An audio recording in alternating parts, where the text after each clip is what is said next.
Shalom, salam sejahtera bagi Bapak Ibu Saudara-saudara, anak-anak yang dikasihi oleh Tuhan Yesus Kristus.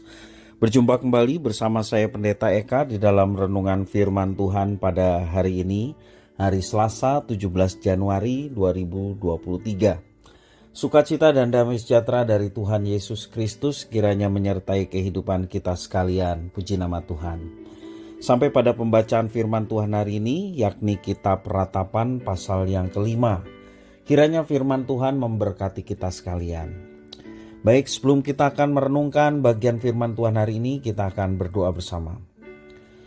Tuhan Allah Bapa di surga, di dalam nama Tuhan Yesus, kami datang kepada Tuhan mengucapkan syukur dan terima kasih untuk kasih setia Tuhan, penyertaan dan berkat Tuhan yang sungguh nyata kami alami dari hari ke hari.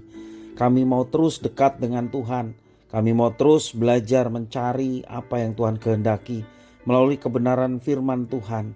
Biarlah Engkau yang memampukan kami untuk kami dapat memahami apa yang Kau maksudkan yang tertulis dalam kitab suci. Kau juga menolong kami untuk kami dapat menggenapinya. Terima kasih Bapa, inilah diri kami. Kami sedia untuk belajar firman Tuhan. Demi nama Tuhan Yesus kami berdoa. Haleluya. Amin.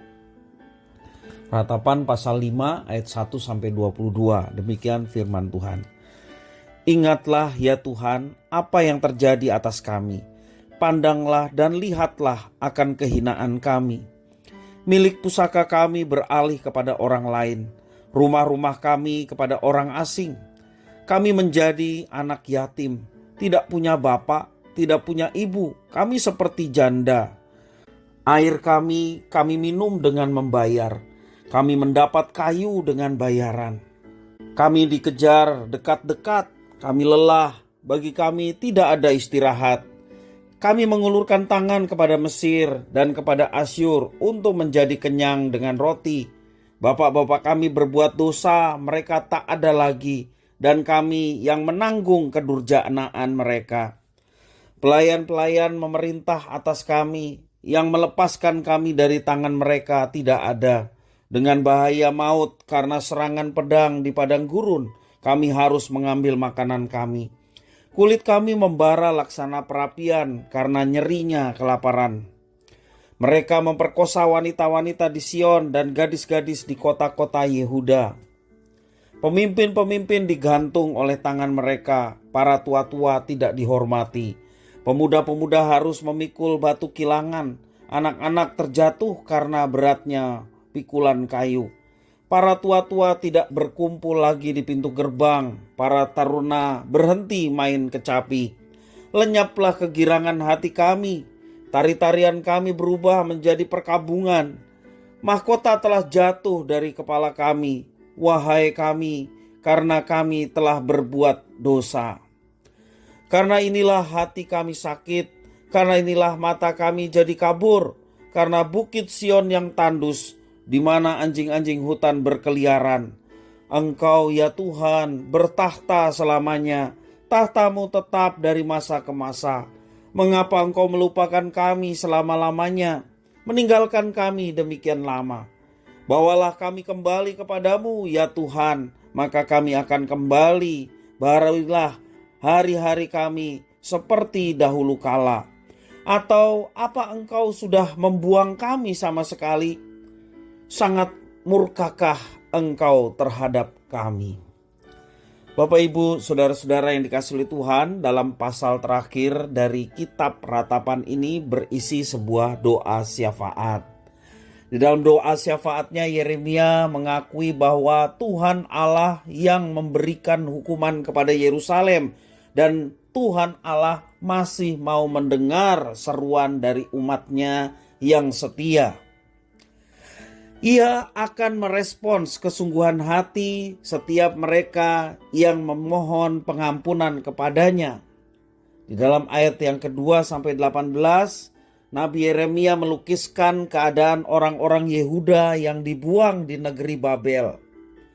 Kemudian kitab Ratapan ini juga diakhiri dengan doa harapan akan kemurahan anugerah Tuhan. Dan di dalam doanya Yeremia memohon agar Tuhan mengingat kondisi umatnya dalam masa pembuangan.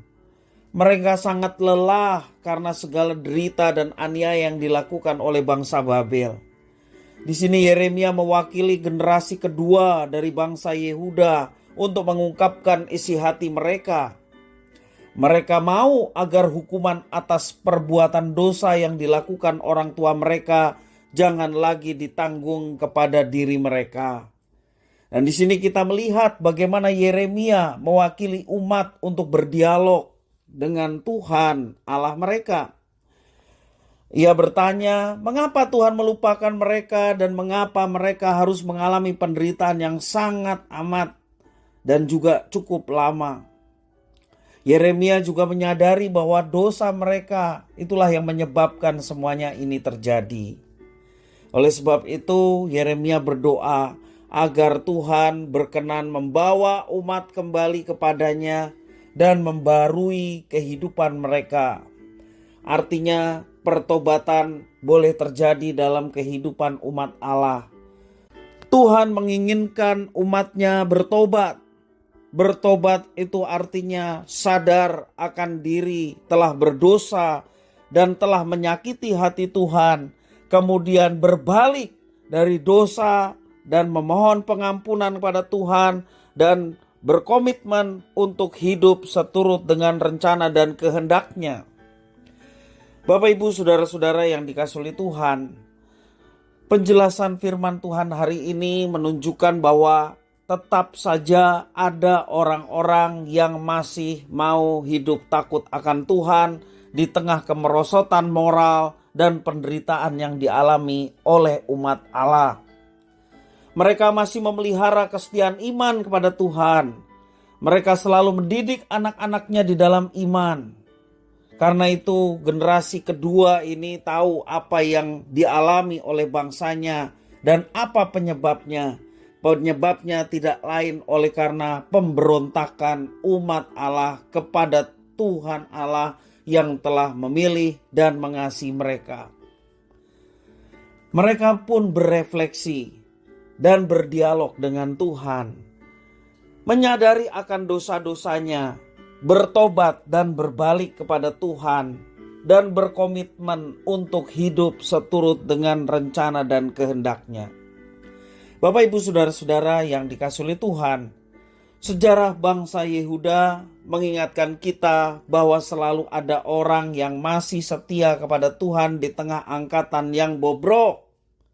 Merekalah yang akan menarik bangsanya dekat dengan Tuhan sehingga pemulihan itu boleh terjadi. Kita harus yakin dan bersyukur bahwa pada masa sekarang ini umat Allah yang baru juga ada orang-orang yang seperti itu, yakni orang-orang yang masih setia kepada Tuhan dari angkatan yang bobrok, yang jahat. Mari kita senantiasa berdoa kepada Tuhan agar kita termasuk dari bagian orang-orang yang setia kepada Tuhan. Dimanapun kita berada, apapun kondisi kita, situasi apapun yang ada di sekeliling kita masuk dalam bagian orang-orang yang setia. Karena itu mari kita senantiasa berjaga-jaga, menjaga hati kita dengan segala kewaspadaan, supaya kita tetap bersandar kepada Tuhan, supaya kita tetap setia kepada Tuhan yang lebih dulu setia kepada kita. Dan percayalah, ketika kita tetap bersama dengan Tuhan, ketika kita berkomitmen untuk tetap setia, beriman, percaya, dan terus menjalani kehidupan bersama dengan Tuhan, maka penyertaan, berkat, perlindungan itu akan nyata. Dan semua itu Tuhan mau kerjakan hanya bagi umat yang setia. Tidak ada yang Tuhan mau nyatakan bagi setiap orang-orang yang tidak setia. Dia mau menyatakan rancangan dan penyertaannya kepada setiap orang yang setia. Dan firman Tuhan semacam ini berulang-ulang dinyatakan dari kitab Kejadian sampai kitab Wahyu. Seluruh firman Tuhan supaya setiap umat Tuhan mengenal Tuhan semakin dalam. Mengenal Tuhan yang setia, mengenal Tuhan yang begitu nyata penyertaannya dengan kuasanya yang penuh menyertai umatnya. Sehingga melalui firman Tuhan ini kita terus disadarkan bahwa hidup kita harus senantiasa terus bergantung kepadanya. Kalau kita berdosa, sesegera mungkin kita datang pada Tuhan mohon pengampunan. Jangan justru kita sebagai umat Allah terus larut di dalam dosa, terus mempertahankan kehidupan yang sesungguhnya menyakiti hati Tuhan. Dan semua itu mendatangkan murka Tuhan. Karena itu Bapak Ibu Saudara, seperti Tuhan Yesus mengajarkan kepada kita, barang siapa taat kepada anak, ia akan mendapatkan hidup kekal. Tetapi barang siapa tidak taat kepada anak, dia tidak akan melihat hidup, melainkan murka Allah tetap ada di atasnya. Mari kita masuk di dalam golongan anak-anak Tuhan yang setia. Ketika kita ditegur oleh firman Tuhan, kita bersyukur atas teguran. Dan kita terus berjalan bersama dengan Tuhan dan berjuang dalam hidup ini melakukan apa yang dikehendaki oleh Tuhan. Kiranya firman Tuhan ini memberkati kita sekalian. Mari kita berdoa. Terima kasih ya Tuhan atas firman-Mu. Mampukan kami Tuhan untuk kami dapat menerapkan firman Tuhan dalam hidup kami setiap hari. Sehingga hidup kami sungguh menyenangkan hati-Mu. Ketika kami menjalani kehidupan yang menyimpang dari jalan Tuhan, Engkau yang menyadarkan kami untuk kami segera berbalik, segera bertobat, dan kembali kepada apa yang Tuhan mau untuk kami kerjakan. Selagi hidup ini masih ada, kami tidak mau menggunakan hidup ini untuk sesuatu yang sia-sia. Tetapi kami mau menggunakan hidup yang Tuhan percayakan pada kami untuk melakukan apa yang Tuhan inginkan, apa yang Tuhan kehendaki. Terima kasih Tuhan, inilah doa ucapan syukur kami. Demi nama Tuhan Yesus kami berdoa. Haleluya. Amin.